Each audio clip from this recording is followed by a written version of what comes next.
मेरे प्यारे भाई और बंधुओं ध्यान दीजिएगा, कंधे से बड़ी छाती नहीं, हिंदू से बड़ी जाति नहीं। अरे जब दिया ही नहीं रहेगा तो बाती क्या क्या करोगे, देश नहीं रहेगा तो जाति क्या क्या करोगे। इसलिए समरसता का भाव रखिए।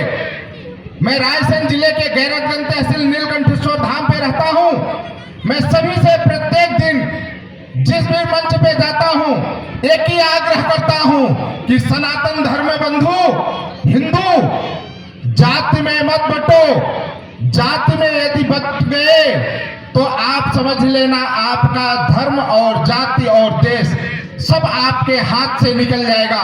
क्योंकि जब हम जाति में बटेंगे तो निश्चित तौर पे हम कटेंगे ही कटेंगे।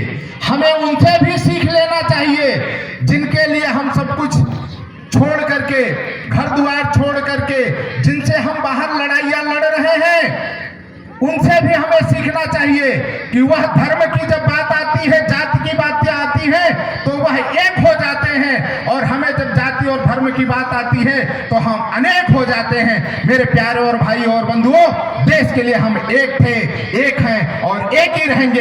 ऐसा संकल्प लेकर के आज इस धरती से आप अपने घर पे जाएंगे।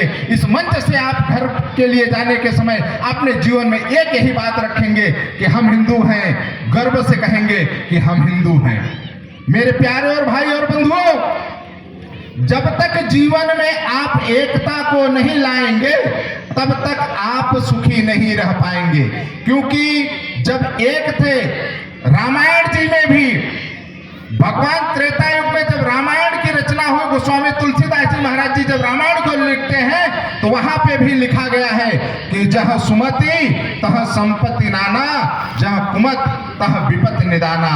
अगर आप मतभेद में रहेंगे, जाति में बटेंगे तो आप कुछ नहीं कर पाएंगे। देश के लिए, धर्म के लिए हमें करना है तो एकजुट ही रह करके करना है। मैं अपनी वाणी को यहीं से